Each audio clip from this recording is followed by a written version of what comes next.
네, 지금부터는 외국인과 기관의 수급 통해서 시장의 힌트를 찾아보도록 하겠습니다.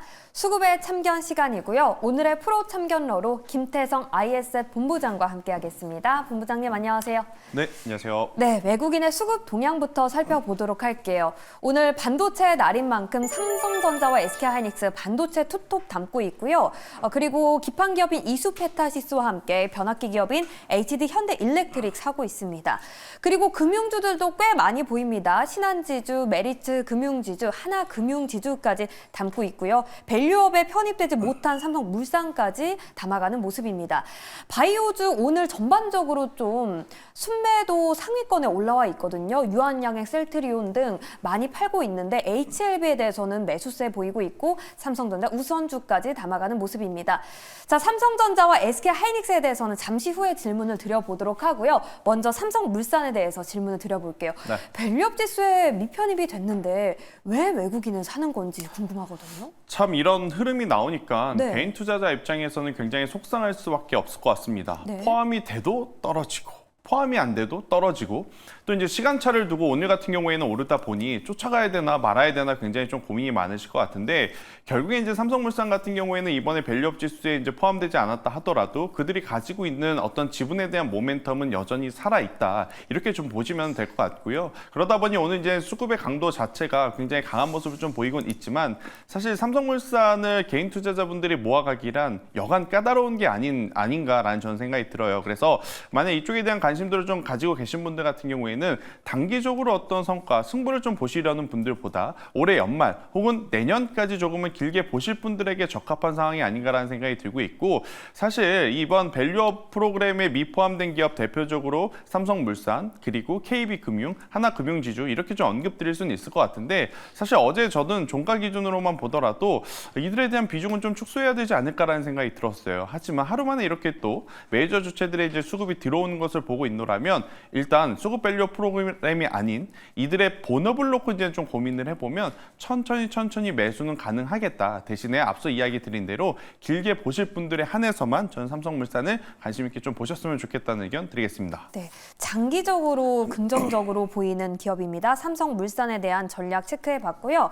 다음으로는 바이오 기업에 대해서 얘기를 해볼까 합니다. 오늘 유한양행, 셀트리온 바이넥스 그리고 ST팜까지 네. CDMO 기업 중심으로 좀 외국인의 매도세가 나오고 있는데 주가는 또 상승하고 있더라고요. CDMO 생물보안법 전에 좀 재료 소멸이 나올까 걱정하는 마음에 앞서서 좀 매도를 하는 건지 그리고 HLB에 관해서는 또 FDA 재심사 기대감 때문에 담고 있는 건지 향방이 엇갈리는데 어떻게 보시나요? 사실 오늘 제약바이오는 저는 생각보다 잘 버티고 있다. 이 정도면 우리가 좋은 칭찬을 해줘야 되지 않을까라는 생각이 들어요. 네. 그 이유는 오늘 반도체 IT 이제 수급을 이제 놓고 좀 고민을 해보실 필요는 있을 것 같아요. 반도체 IT가 그동안에 쉬어갈 때 어느 섹터에서 지수를 잡아줬느냐? 크게 두 가지 섹터입니다. 일단 첫 번째는 앞서 언급드렸던 이 수급 밸류 프로그램 관련주들이 지수를 좀 잡아줬었고 두 번째로는 제약바이오주, 특히나 삼성바이오로직스를 필두로 해서 굉장히 좋은 모습을 좀 보였었던 지난 3분기 9월달 초 중반 아닌가 싶어요. 오늘 이제 반도체 IT가 정말 오랜만에 반등이 나오면서 그동안에 올랐었던 쪽에서 차익 매물은 당연히 나올 수 있다. 이렇게 좀 해석을 하시면 될 것 같고요.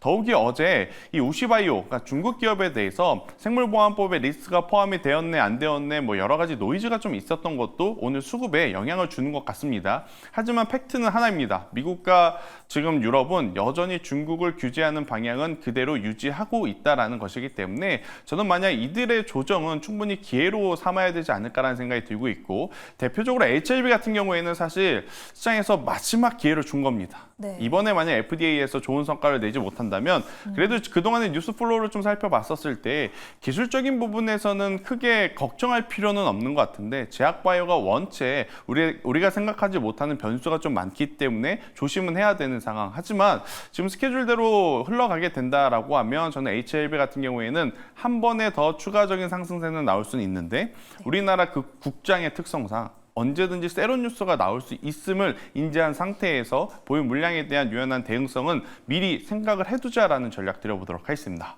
네, 이번이 마지막 기회인 만큼 HLB, APDA 꼭 통과했으면 좋겠는데요. 결과를 기다려 보도록 하겠습니다. 자, 그렇다면 외국인의 순매수 탑10 기업 중에서 본부장님의 선택은 어느 쪽으로 향할지 궁금한데요. 저는 개인적으로 삼성전자 좋아 보입니다. 저도 삼성전자를 같은 의견이군요. 해야 될 것 같아요. 오늘 네. 쟁쟁하죠. 오늘처럼 이렇게 맞습니다. 정말 다 같이 상승하는 날 뭐를 골라야 될지 참 모르는 이 날이 그러니까 며칠 만에 온지 모르겠어요. 정말 네.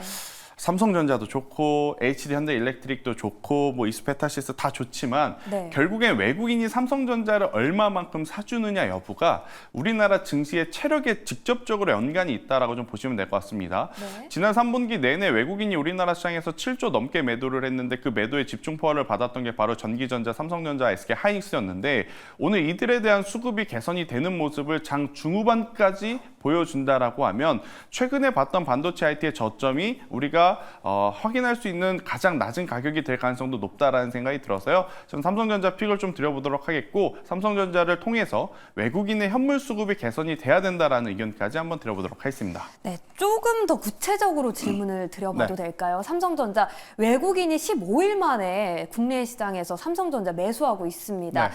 외국인의 매수가 본격화되는 건지에 따라서 저희가 이 종목을 계속 들고 가야 할지 아니면 오늘의 기회를 좀 이익 실현의 계기로 삼아야 할지가 의견이 갈릴 것 같은데 정말 오늘 절실합니다. 아마 짧게는 안 의견은 돼요. 안 갈릴걸요? 왜냐하면 수익 그래요? 보시고 계신 네. 분들이 적기 때문에 네. 아무래도 저는 이익을 보시는 것보다 네. 더 가져가셔야 되는데 알겠습니다. 문제는 신규 매수. 네. 추가 매수죠. 추가 매수. 추가 매수는 저는 조금은 더 보자. 다음 주에 삼성전자 잠정 실적 나오고 나서 그때 추가해도 괜찮다라는 의견 드리겠습니다. 네, 추가 매수는 잠정 실적 이후에 좀 권고를 드리도록 하고요. 현재 보유자분들 계속 보유하셔도 좋다라는 의견이었습니다. 자, 이어서 기관의 수급도 살펴보도록 할게요. 기관 오늘 2차 전지에 대한 매도세 그리고 어제 강했던 중국 관련주에 대한 매도세 출회되고 있는데 역시 삼성전자와 SK 하이닉스 담아가고요. 장비단에서는 STI도 매수하고는 있지만 테크윙에 대해서 더 강한 매수세 보이고 있습니다. 역시 기관도 금융주 많이 담고 있네요. 신한지주라든지 하나금융지주, KB금융지주까지 담아가고요. NC소프트도 매수하는 모습입니다. 자, 이 중에서 역시 KB금융에 대해서 좀 여쭤볼까 합니다. 밸류업 지수에 밑편입는데 역시 또 기관이 매수하고 있어요. 어떻게 네. 해석을 해야 할까요? 이럴 거면 네. 어제 왜 내렸고 왜 포함을 안 시켜줬는지 네. 모르겠습니다. 네. 그러니까 지금 정부에서 뭐 여러 가지 지금 제도에 대한 이야기를 할 때마다 참 투자자분들이 불신을 갖고 볼 수밖에 없는 상황이 연출이 되고 있다라고 좀 보시면 될 것 같은데 일단 KB금융 그리고 이제 하나금융주주까지 이제 통틀어서 좀 말씀을 드려보면 수급밸류 프로그램에 포함이 되었든 포함되지 않았든 그들의 본업에서의 성장세는 굉장히 긍정적이다라고 좀 말씀드릴 수는 있을 것 같아요. 하지만 은행주들의 특성상 금리 인하 시기에 과연 굉장히 또 좋은 성과를 계속 이어서 보여줄까에 대한 의구심은 여전히 남아있는 상황. 그 의구심을 돌파해 줄 수 있는 게 바로 수급이었는데 그 수급에 좀 부재가 나타날 수 있음을 저는 좀 생각해야 되지 않을까라는 생각이 들어서 이왕 수급 밸류 프로그램 관련주를 보실 거 저는 밸류업에 포함되어 있는 기업을 보시는 게 더 맞지 않겠나라는 생각이 들어서 KB금융, 하나금융지주가 안 좋다라기보다는 오히려 포함되어 있는 기업에 더 집중을 하는 게 확률적으로 더 낫지 않겠나라는 의견을 드려보도록 하겠습니다. 네, 알겠습니다. 밸류업 지수에 편입되어 있는 기업을 더 보는 게 좋다라는 의견으로 정리를 해볼 수가 있겠고요. 다음으로 이 기업들 중에서 눈에 띄는 기업이 NC소프트입니다. 그렇죠. 왜 매수를 하는 건지 오늘 이슈가 있나요? 딱히 없더라고요. 그래요? 딱히 없고 네. 참 NC소프트가 어제 밸류 프로그램에 포함이 되면서 다른 게임주들은 다들 의아했을 것 같습니다. 왜 하필 NC소프트가? 나는 아니고. 네, 왜 그러냐면 아무래도 이제 게임주의 어떤 본질은 신작 게임이 나와야 되죠. 하지만 NC소프트의 가장 큰 단점은 너무 리니지에 국한되어 있는 매출, 그리고 이제 여기서 개선이 되지 못하는 실적. 그런데 이제 장점은 딱 하나 있죠. 그동안 너무 많이 빠졌기 때문에 가격 메리트는 있다. 일단은 이유야 어찌 됐든 수급 밸류 프로그램에 포함이 되었고 여기에서 지금 메이저 주체들의 수급이 현재 구간에서 붙어주게 된다면 오늘 오랜만에 20만 원 위로 올라왔는데 추가적인 상승 탄력은 더 나올 수 있지 않겠나라는 의견 한번 드려보도록 하겠고 지금 최근에 중국에서 뭐 여러 가지 또 부양책에 대한 이야기가 나오면서 게임사에서도 이걸 악재로 보기보단 호재로 인식을 하고 있는 상황이라서요. 저는 NC소프트에 대해서는 긍정적으로 말씀드리겠지만 굉장히 강한 상승세에는 저도 물음표를 좀 드려보도록 네. 하겠습니다.